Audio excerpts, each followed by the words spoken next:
Bonjour à tous, je suis Hajar. Ceux qui me connaissent savent que je suis une adepte des 5 langages de l'amour. C'est quelque chose qui a vraiment changé ma vie et je voulais absolument faire cette vidéo. C'est quelque chose qui a changé ma vie de couple du jour au lendemain. Je vous promets, en 24-48 heures, j'ai vu une différence. Et il faut savoir que là, moi, je vais me baser sur le couple, mais que ça fonctionne, ça se transpose avec les enfants, la famille, les parents, les frères et sœurs, les amis, ça marche pour tout le monde. Il suffit simplement d'abord de regarder cette vidéo, de mettre en pratique ce que je vais dire, vraiment c'est important. Et il faut que les deux personnes en question, vous et votre partenaire par exemple si c'est en couple, soient au courant et connaissent les principes des 5 langages de l'amour. Là je dis langage, mais elle veut parler de quoi ? En fait, les langages, on peut traduire ça par les besoins en fait en amour. Chaque personne est unique. Chaque personne a des besoins en amour qui lui sont propres. Souvent, le problème principal dans les couples, c'est que l'autre ne sait pas quel est notre besoin. Et nous, on ne connaît pas le besoin de l'autre. Du coup, on agit pour essayer de rendre heureux l'autre, de le rendre plus amoureux, mais en fait ça ne fonctionne pas. Et on a souvent des couples au bout de plusieurs années qui disent oui tu fais jamais d'efforts, et l'autre qui répond mais j'arrête pas de faire des efforts, j'arrête pas de t'acheter des cadeaux, ou il y en a qui vont dire mais j'arrête pas de te dire je t'aime. Donc ce sont des problèmes issus simplement pas d'une mauvaise communication, mais d'une non-connaissance des besoins en amour de chacun, tout simplement. On va imaginer une jauge d'amour dans notre cœur. Une jauge d'amour. Cette jauge d'amour, ce n'est pas l'amour que l'on donne, mais ça représente l'amour que l'on reçoit. Cette jauge d'amour, moi, j'aime bien pour l'imager avec des pourcentages. Par exemple, je vais me dire, aujourd'hui, je me sens aimée par mon partenaire à 40%, à 90%, à 100%. Cette jauge d'amour, pour qu'elle augmente, le but étant qu'elle atteigne les 90-100%, c'est possible, vous allez voir pourquoi, il faut connaître son besoin en amour, son besoin, son langage. Il y en a 5. Je vais vous donner 5 langages, 5 besoins qu'une personne doit connaître. Et parmi ces 5, il y en a un qui sort du lot. Et c'est celui-là que l'autre doit cibler pour faire augmenter votre jauge d'amour. Est-ce que vous comprenez jusque-là ? Il y a une jauge d'amour, c'est l'amour que l'on reçoit de l'autre. Comment je me sens aimée ? À combien de pourcentage ? 40%, 5%, 100%.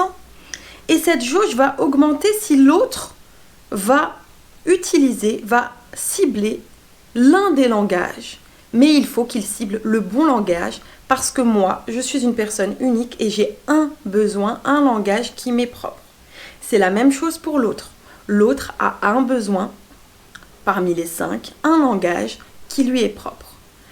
Sachant qu'on a besoin des 5, mais pour que la jauge atteigne les 100%, il y en a un en particulier qu'il faut cibler. Sinon, la jauge bloque à 40%, 50%, 60%, allez, mais n'atteindra pas les 100%. C'est parti, là, vous allez mieux comprendre avec le premier exemple. Le premier langage de l'amour, c'est les moments de qualité. Les moments de qualité, moi, par exemple, c'est mon langage. Moi, je me sens aimée si la personne en face fait des moments de qualité avec moi. Moment de qualité, qu'est-ce que c'est ? Moment de qualité, ça va être un moment à deux, où la personne va être avec moi à 100%. Par exemple, faire un jeu de société, aller au cinéma, aller au restaurant, aller en week-end. Pour ceux qui me connaissent, ils savent que je suis une amoureuse des voyages. Les voyages, c'est pour moi un moment extraordinaire pour le couple, en fait. Ça va augmenter ma jauge d'amour à 100%. Si jamais mon partenaire cible les moments de qualité, je vais me sentir aimée. Chaque personne est différente. Peut-être que votre partenaire, ce sont les moments de qualité.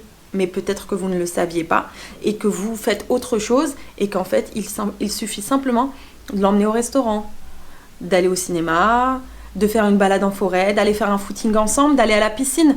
Un moment à deux, une activité à deux où vous êtes avec l'autre personne à 100%. C'est un moment de qualité. Le deuxième langage, ce sont les cadeaux. Les cadeaux, on n'est pas obligé d'offrir une Merco par exemple. Cadeau, on n'est pas obligé d'offrir un ordinateur, on n'est pas obligé d'offrir, je ne sais pas, un jet privé. Je vais un peu à l'extrême, mais on n'est pas obligé d'offrir quelque chose de très cher. Le cadeau, ça va être par exemple, si moi par exemple c'était les cadeaux, une bougie, ça m'aurait fait plaisir et ça augmenterait ma jauge d'amour. Une bougie, des roses. Je ne sais pas si certains ont remarqué qu'il y en a qui apprécient plus les roses que d'autres. C'est parce que celles qui apprécient vraiment les roses et qui se sentent aimées, ce sont des personnes qui ont en langage les cadeaux. En fait, c'est quelque chose de matériel, d'accord ? Matériel qu'on peut toucher. Mais on n'est pas obligé de donner une somme astronomique. Vu que, ça j'en parlerai après, il faut régulièrement parler le langage de l'autre. Donc si vous voulez offrir un jet privé, il faut que chaque semaine vous offrez un jet privé, c'est chaud.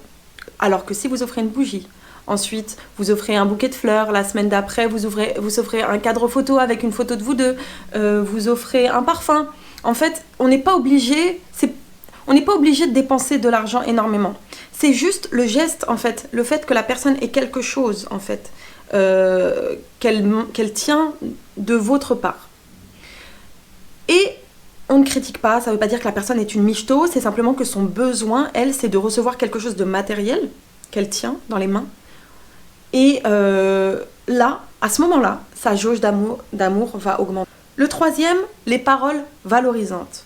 Les paroles valorisantes, ce sont des compliments. J'aime beaucoup comment tu es habillée aujourd'hui. J'aime beaucoup ta coiffure.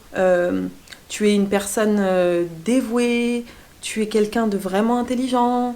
Et bien évidemment, le je t'aime. Là, vous dites je t'aime à une personne qui a pour langage les paroles valorisantes. C'est le top du top. Ça peut être aussi d'écrire un long SMS. Tout simplement, utiliser des mots pour exprimer votre amour. Et faire des compliments. Et dire je t'aime. Le quatrième langage, ce sont les services rendus. C'est-à-dire faire quelque chose qui va décharger la personne en face de vous. En général, les personnes qui ont pour langage les services rendus vont apprécier que l'autre lui fasse un bon repas, que la maison soit rangée au retour du travail. Y a un papier envoyé, tu envoies le papier à sa place. La voiture n'a plus d'essence, tu vas mettre de l'essence à sa place. Il y a un coup de fil à passer, tu t'occupes de passer le coup de fil. C'est des choses qui vont permettre à l'autre de se décharger. Là, la personne va se dire « Ah ouais, elle m'aime beaucoup. Là, elle fait un effort pour moi. » La jauge peut vraiment augmenter à ce moment-là. Si la personne c'est le langage de l'amour, si la personne a pour langage de l'amour les services rendus et que vous lui rendez des services, sa jauge d'amour va augmenter. Le cinquième et dernier langage, c'est le toucher, tout ce qui est tactile. Ce sont des personnes qui vont apprécier être collées, en fait. Mais vraiment. En couple, ce sont des personnes qui, dans la rue, vont apprécier qu'on leur tienne la main. Quand elles regardent un film ou au cinéma, elles vont être collées. Elles vont apprécier les câlins. Comme je vous l'ai dit, ça se transpose aussi avec les enfants, la famille, les amis, etc. Donc vous avez, je pense, dans votre tête, un ami qui aime trop faire des câlins quand il vous dit bonjour. C'est quelqu'un qui va adorer les papouilles, tout simplement. Désolée, je reprends la vidéo, il y a eu un problème, j'avais plus de batterie. Donc, j'ai cité les 5 langages de l'amour. On est d'accord, je récapitule. Les moments de qualité, les cadeaux, les paroles valorisantes, les services rendus et le toucher. C'est important que les deux soient au courant. Je vais vous donner une astuce si jamais votre jauge, vous la trouvez plutôt basse. Si vous trouvez que l'autre ne vous montre pas son amour. Si l'autre est au courant, ça marche, ma technique. Mais il faut que l'autre connaisse votre langage.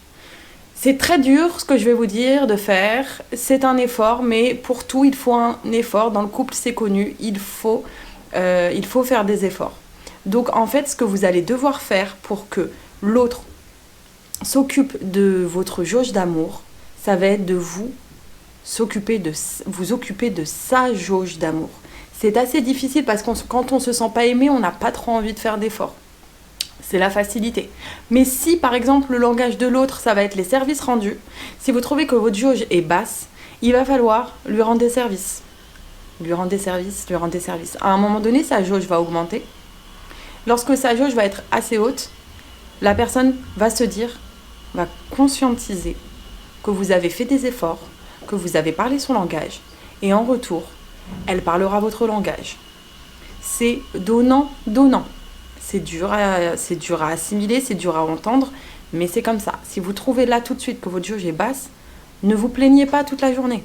Ne dites pas, ma jauge, elle est à 10%, tu fais pas d'effort. L'autre, sa jauge, elle est peut-être aussi à 10%.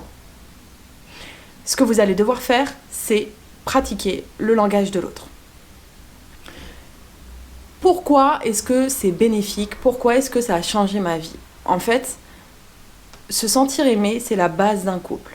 Se sentir aimé, ça va permettre, lorsqu'il y a des problèmes, parce que dans la vie, il y a des problèmes en couple, lorsqu'il y a des embrouilles, des engueulades, si votre jauge n'est pas très très basse, si régulièrement vous pratiquez ce rituel des langages de l'amour, lorsqu'il y aura un problème, vous vous sentirez aimé quand même de l'autre malgré le problème.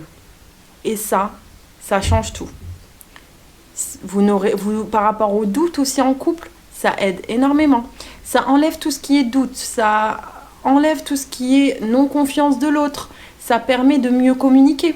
On vous dit tout le temps, oui, il faut communiquer, mais là, ça peut vous donner une manière de communiquer en fait.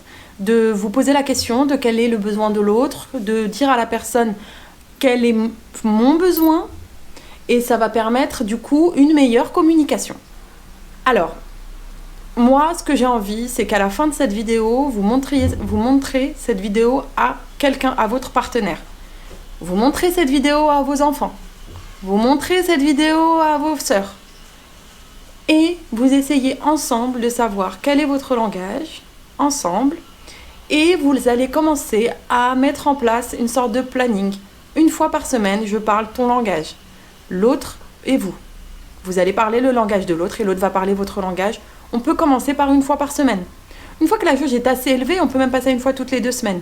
Mais c'est important de régulièrement parler le langage de l'autre parce que, attention, la jauge, elle aime bien diminuer rapidement le pourcentage. Il ne faut pas faire confiance à cette jauge qui peut augmenter un jour, être à 100% et 3-4 jours après, elle peut diminuer. Donc ne faites pas confiance à cette jauge. Lorsqu'on vous dit 100%, ça ne veut pas dire que ça va être 100% pendant 1 an. Au contraire, la jauge diminue et c'est le fait de régulièrement faire des efforts, régulièrement communiquer, voir quel est le pourcentage de la jauge de l'autre, vous posez la question, ma jauge elle est à combien aujourd'hui, informer l'autre et vous allez voir que ça va vous permettre vraiment, ça va vous permettre de régler plein de problèmes. Parmi les 5 langages, donc on en a un en top 1. Et les autres en fait suivent après, mais dans un ordre. Il est important de cibler, je pense, les 2 premiers. Le premier bien évidemment, mais le deuxième aussi. Ça permet, vous allez comprendre, je vais vous donner un exemple, de faire des cadeaux combos, j'appelle ça. Par exemple, mon mari, c'est les services rendus et les cadeaux. Qu'est-ce que j'ai fait? Il y avait la sortie d'un jeu vidéo dont il me parlait depuis très très longtemps, Red Dead Redemption. Ce que j'ai fait, le jour de la sortie, il était au travail. Le jour de la sortie, je suis partie acheter le jeu vidéo. Ok, cadeau. Qu'est-ce que j'ai fait? Je sais qu'il a aussi les services rendus. J'ai installé le jeu.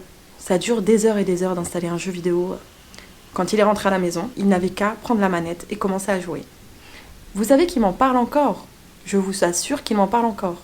Le week-end que j'ai offert, qui m'a fait dépenser de l'argent, qui a fait peut-être perdre plus de temps qu'autre chose, parce que moi vraiment je voulais lui faire plaisir. Je me suis dit, l'argent que j'ai, c'est pour lui ce week-end. Mais il n'a pas ressenti la même chose que l'installation du jeu vidéo et l'achat de ce jeu vidéo. Comment faire pour savoir quel est le langage de l'autre? C'est simple, vous allez poser une question à la personne. Ou vous allez vous-même vous poser cette question pour savoir quel est votre langage. j'ai mon partenaire en face de moi et je lui dis, dis-moi là tout de suite, sans limite d'argent, sans limite de temps, sans limite de tout ce que tu veux, qu'est-ce que je peux faire là tout de suite qui va te prouver à 4000% mon amour pour toi. Moi, par exemple, moment de qualité, en fait. Du coup, en fait, moi, j'aurais répondu quoi? J'aurais dit, bah, je sais pas, je rentre du travail, tu me dis, prépare tes affaires, on part 6 mois faire le tour du monde. Pas de limite, hein.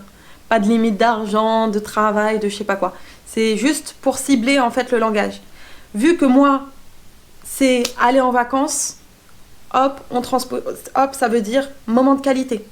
Du coup, pas besoin d'aller en vacances, mais régulièrement de faire des petites sorties vers un jeu de société, voilà, comme je vous l'ai dit tout à l'heure, à un moment, en fait, une activité à deux. Si la personne vous dit que tu m'offres une Ferrari, bah vous savez, hop, que c'est les cadeaux. Pas besoin d'offrir une Ferrari, mais vous savez dans vos têtes que la personne veut une Ferrari. Non mais sincèrement, il faudra que vous cibliez le langage des cadeaux. Donc la personne elle va vouloir par exemple un bouquet de fleurs, comme je l'ai dit tout à l'heure, un album de musique, un film, mais en fait un DVD, un coffret de film, de série, un truc que la personne peut tenir en fait. Si la personne vous dit que tu me chantes une chanson à mon effigie, c'est que c'est les paroles valorisantes, etc., etc., etc. Vous allez vous demander quel est votre rêve tout de suite, quel rêve la personne en face peut réaliser qui va vous montrer l'amour qu'elle vous porte, et vous allez essayer de transposer ça sur les 5 langages.